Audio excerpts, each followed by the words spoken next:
Hello and welcome to News 24. We are coming to you live from our studio in Cape Town after President Cyril Ramaphosa announced some big changes to his cabinet last night. Joining me in studio today is editor of News 24, Adrian Basson.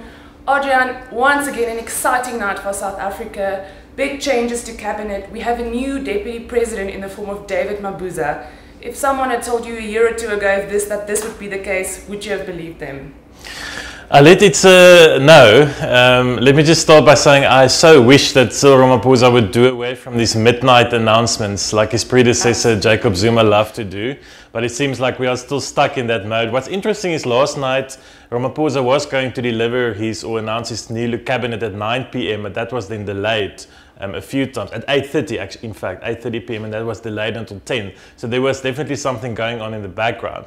But yes, David Mabuza to be sworn in as our deputy president. Who can believe this? The strong man from Mpumalanga, provincial premier, the first time in the history of democratic South Africa that someone has seen this kind of meteoric rise from provincial politics onto the national scene. He obviously has a number of things, that he's going to have to deal with, a number of allegations about his own involvement in criminality. But we know why this happened. He's the deputy president of the ANC, and Ramaphosa probably had quite little option but to appoint him as deputy president. It's tradition for the ANC deputy president to become the deputy president of the country as well. And it's now going to be up to Ramaphosa to see what he does with Mabuza. He's already gotten a lot of criticism for Mabuza's appointment and other moves like moving Batabile Dlamini to be Minister of Women in the presidency, as well as Malusi Gigaba back to Home Affairs.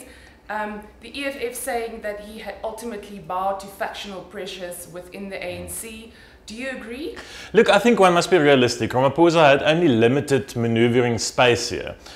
This wasn't the announcement of his cabinet. This was a reshuffle of cabinet. This is Jacob Zuma's cabinet that he reshuffled into new positions. So how this works is, just to explain to everyone, to become a minister you have to be an MP, a member of parliament.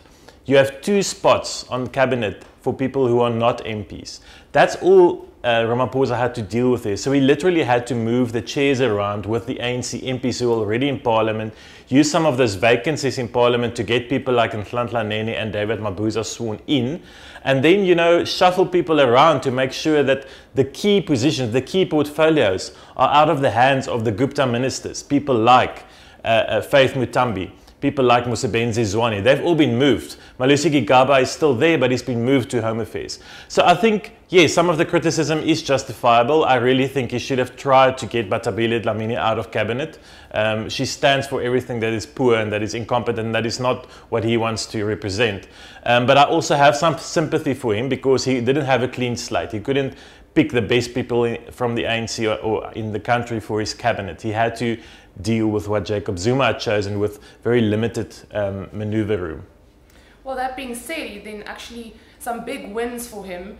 As you said, most of the Gupta-linked ministers were fired. Mosebenzi Zwane, David Mahlobo. There's a whole list of them that's out.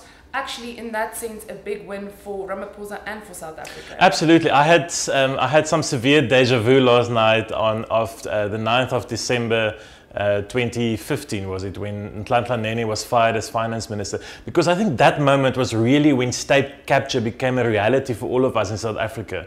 That moment when Jacob Zuma fired this very competent finance minister who's been the deputy finance minister for years before, who's been doing a good job, and replaced him with Des van Rooyen, from outside, unknown, and with his Gupta advisors by his side. I think that's when the penny didn't only drop, it plummeted down for a number of us. And this was almost a symbolic attempt to return to the status quo, to fix what Zuma had broken with reappointing Nene. So I'm very happy to see Nhlanhla Nene back at Treasury. I think he's a brilliant minister. I think he showed his mettle when he was there. He's a man of principle and integrity. He was disillusioned when he was fired by Zuma, and he left politics to become a businessman. He went to the Wits Business School and also to Tebe Investments. But I think, listening to Ramaphosa's Sona speech where he said, lend me a hand, that would have been the approach Ramaphosa made to him, to say, come back, lend me a hand. And help us fix this country. I'm also very happy to see the back of people like David Mahlobo in energy. Gwede Mantashe makes a very interesting show up in cabinet for the first time as a Minister of Mining or Mineral Resources in place of Zwane. I think that's a good appointment. Gwede Mantashe coming from a union background, but also understanding the markets, understanding private sector and how to deal with business.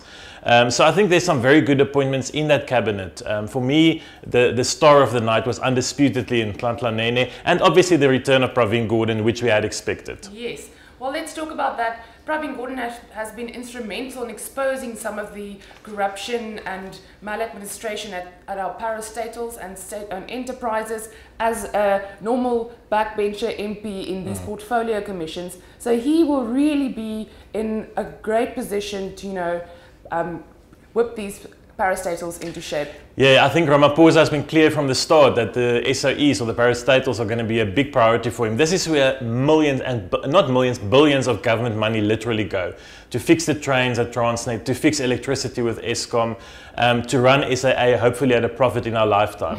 So Pravin Gordhan now has to clean up these SOEs with the new heads of these SOEs. We've already seen sweeping changes being made at Eskom.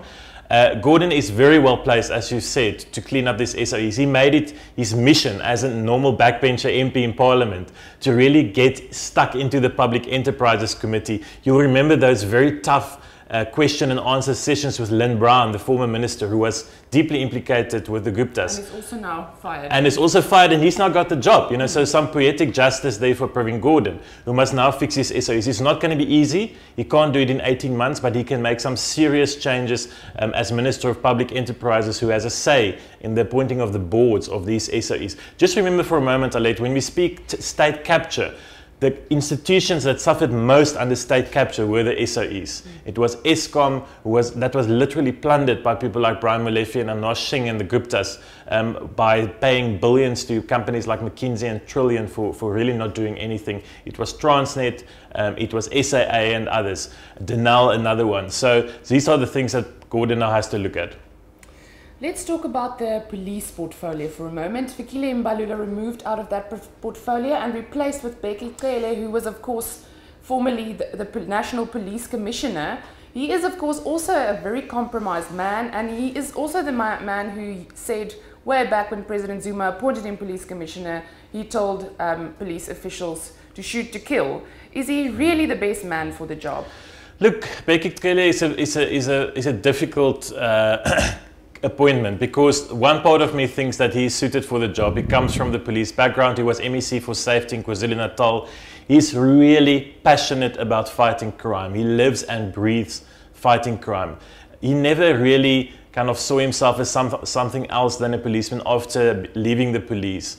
But you are right. There is a report by the former public protector Thuli Madonsela finding him guilty of irregularities in the awarding of a tender for a building in Pretoria for the police to rent.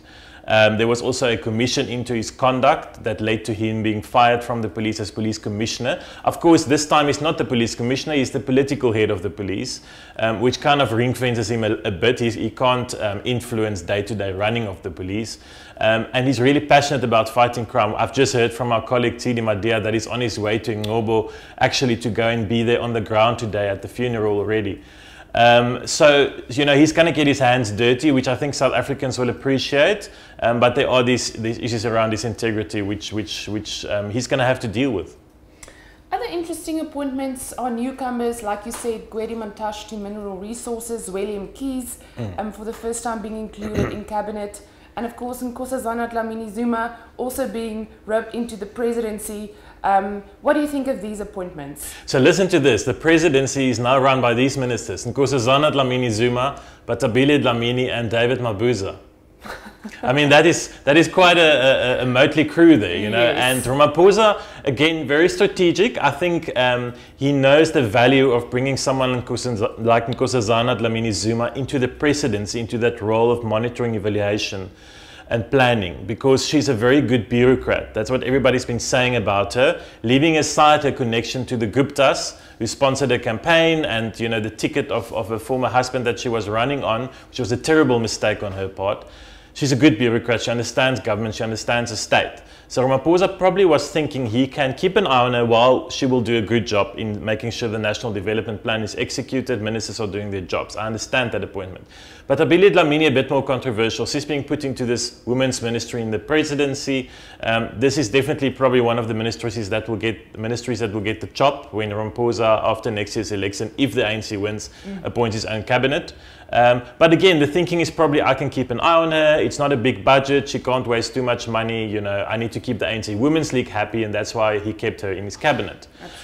So I think that was the thinking around the presidency appointments. Zweli Mkhize, very interesting entry into cabinet. We thought he was kind of in the wilderness for a moment because he didn't really go with either of the candidates in December at Nasrec. He was the unity candidate, never showed his colors, never supported Ramaphosa in the open. But we know he's got serious credentials in the ANC. He was the KwaZulu-Natal chair and premier. He was the top, he got the most votes for the ANC NEC. And COCTA is a department that requires someone that understands provincial and local government. So I think that's also a good appointment. Some would argue that the big losers or biggest losers here might have been the two women vying for the deputy president position. Lindiwe Sisulu, who went to international relations, and Naledi Pandor went to higher education and training. The time was really right for a woman in that deputy president position, but ultimately, perhaps factional, factional considerations, trumped that option. So the two of them, would they be happy where they are now? Both are very senior cabinet positions, and Naledi Pandor would make an excellent Minister of Education, as she was at Science and Technology, which has a lot of ties to education in some sense. Look, I think that Lindiwe Sisulu is probably a bit sad today. I think she had great hopes. She ran for ANC president.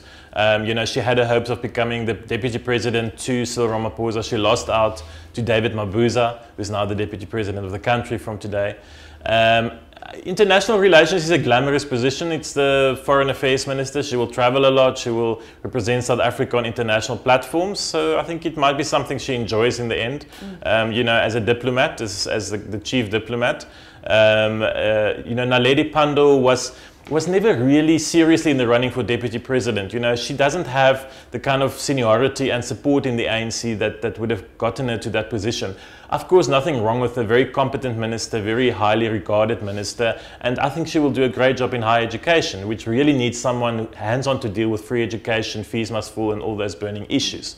But yes, in the end, politics triumphed. Didi Mabuza, Ramaphosa really had no option but to appoint Mabuza. He couldn't now say to the one man who made sure he got into his position as ANC president, no thank you, I no longer need you. He now has to manage Mabuza, and that's going to be the tricky part of his tenure as president, to manage Mabuza. Well, as you said, it's only an interim cabinet until the 2019 elections, if the ANC wins again. Ramaphosa didn't look like a very happy man last night when he made these announcements, but I suppose with all facts considered, he did the best he could. And looking forward to 2019, it's probably not a bad cabinet for him to work with. Yes, look, I think he did the right things. He got rid of the Gupta ministers. They're all out. 10 of them fired. Faith Mutambi fired, Des van Rooyen, Mosebenzi Zwane, all out of cabinet. Malusi Gigaba still there in Home Affairs. Ramaphosa possibly thinks Gigaba can do less damage in Home Affairs. He's already showed that he's turned his coat towards Ramaphosa. He's aligned himself with Ramaphosa. He is a future star of the ANC, if you like it or not. He's one of the young and up-and-coming politicians in the ANC. So I always thought Ramaphosa was going to get a spot for him in cabinet. He also brought back some of Zuma's victims, like Blade Nzimande and Derek Hanekom, which was a very important symbolic move. Bring back Hanekom to tourism, which we know he's very passionate about. Bring back Blade Nzimande to head up, is it transport? Yes, the transport ministry. So I think those were also symbolically very important. He's probably tired. These things are a lot of negotiations, a lot of to and froing.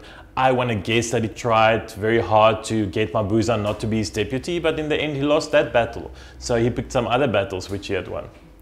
Well, regardless, it certainly is a departure from the old, and we look forward to see what President Ramaphosa does now with his new cabinet. We will be keeping you up to date with all the developments around the story. Make sure to follow us on News 24.